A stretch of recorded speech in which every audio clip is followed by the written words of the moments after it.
형법상 사기죄로 처벌할 수 있는 근거를 만들었어요. 징역 10년 이하의 징역에 처할 수가 있게 만들었기 때문에 굉장히 강력한 처벌 규정을 마련을 한 것이고요. 사실 이 사람들이 나체 사진이 궁금해서 받는 게 네, 아니잖아요. 네, 왜냐면 이 사람이 돈을 못 갚게 되면 네. 자기도 뭔가 담보가 있어야 되니까. 네. 그래서 이제 하는 건데 이제 네. 이런 걸 다 금지시킨다. 그러면 모든 업체들이 사라질 거고, 네, 그러면은 아무도 돈을 빌려주지 않을 거고, 네, 그러면 결국에는 돈 필요한 사람이 손해 보는 거 아닐까요?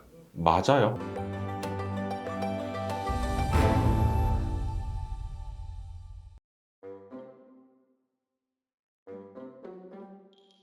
대부업법이 개인회생이랑 굉장히 연관이 많은 것 같은데 네. 최근에 뭐 이게 개정되는 게 있나요?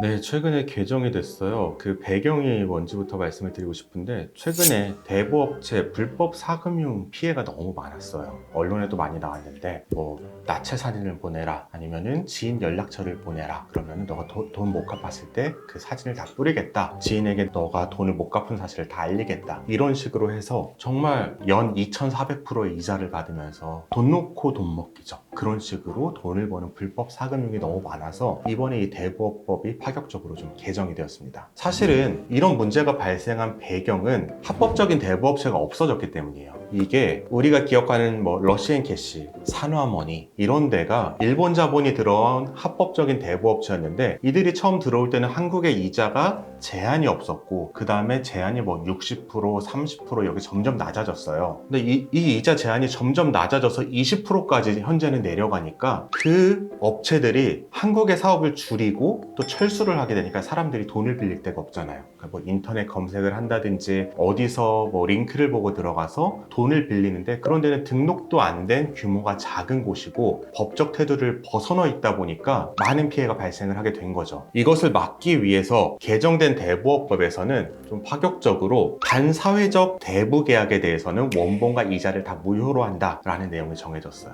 이게 뭐냐면, 연락처를 받고 계약을 못 지킬 시에는 내가 연락처에 있는 사람에게 당신의 개인정보를 뿌리겠다, 아니면 당신의 나체 사진을 뿌리겠다 라고 하는 내용의 계약이 있다면 그것은 반사회적인 계약이에요. 이 반사회적인 계약을 무효로 처리하고 원금도 갚을 필요가 없게 만드는 거예요. 내가 받은 돈은 이 불법인 계약에 의해서 받은 돈이니까 아무런 돈도 더 이상 갚을 필요 없이 채무자를 해방시켜 주겠다는 거죠. 근데 법이 좀 이상한 것 같은데 네. 어차피 법을 안 지키는 대부업체인데 네. 법을 개정한다고 해서 그걸 지킬까요? 그래서 여기에 형벌 규정을 추가를 했습니다. 예전에는 대부업체가 그렇게 하더라도 형사적으로 처벌할 수 있는 게 없었어요. 그런데 개정된 대부업법에는 불법 사금융업자의 미등록 불법 대부업을 하면은 형법상 사기죄로 처벌할 수 있는 근거를 만들었어요. 징역 10년 이하의 징역에 처할 수가 있게 만들었기 때문에 굉장히 강력한 처벌 규정을 마련을 한 것이고요. 이런 불법 사금융업자는 단순히 기업체 이름을 띄고 있는 것뿐만이 아니라 명함 꽂아놓는 거 있죠. 급전 필요하시면 연락하세요. 이런 것도 다 해당을 합니다. 이 사람들을 처벌할 수 있는 명확한 기준이 마련이 된 거죠. 근데 네. 그것도 좀 저는 이상하다고 생각하는 게 네. 뭐 나체 사진을 요구한다거나 네. 뭐 이런 업체들의 방식을 옹호할 건 전혀 없지만 네. 사실 이 사람들이 나체 사진이 궁금해서 받는 게 네. 아니잖아요. 네. 왜냐면 이 사람이 돈을 못 갚게 되면 네. 자기도 뭔가 담보가 있어야 되니까. 네. 그래서 이제 하는 건데 이제 네. 이런 걸 다 금지시킨다. 그러면 모든 업체들이 사라질 거고, 네. 그러면은 아무도 돈을 빌려주지 않을 거고, 네. 그러면 결국에는 돈 필요한 사람이 손해 보는 거 아닐까요?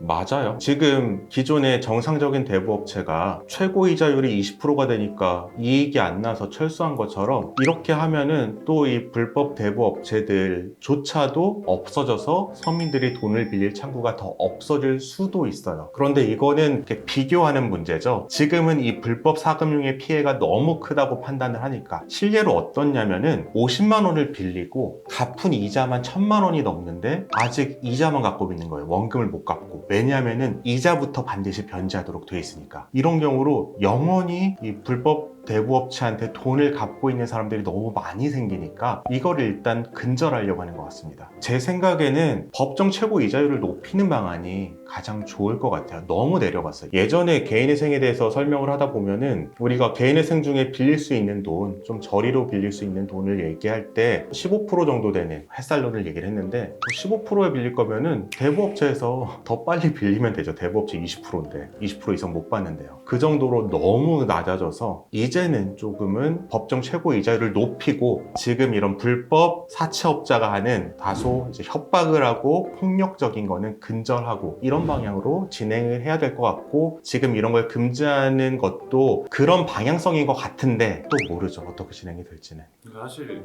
단순하게 생각하는 사람들이 좀 많은 것 같아요. 이자를 높이면은 서민 다 죽는다 뭔가 이런 네. 느낌이고, 네. 이자를 제한한다 이러면 서민을 위한다 약간 이런 네. 느낌으로 보는 사람들이 너무 많은 것 같은데 네. 지금 그런 문제가 아니죠. 아니죠. 네. 이자를 높이더라도 서민이 안전하게 돈을 빌릴 수 있는 게 낫고요. 이자를 낮춰서도 서민이 안전하게 돈을 빌릴 수 있는 곳이 있으면 좋겠지만 시장 경제에서 그러지는 않을 테니까요. 공간을 열어주는 게 저도 중요하다고 생각하고 동의합니다. 그리고 이런 대법법 개정안은 국회에서 공포 6개월 후인 올해 하반기부터 시행될 예정이니까 이 부분까지 참고하시면 좋을 것 같습니다.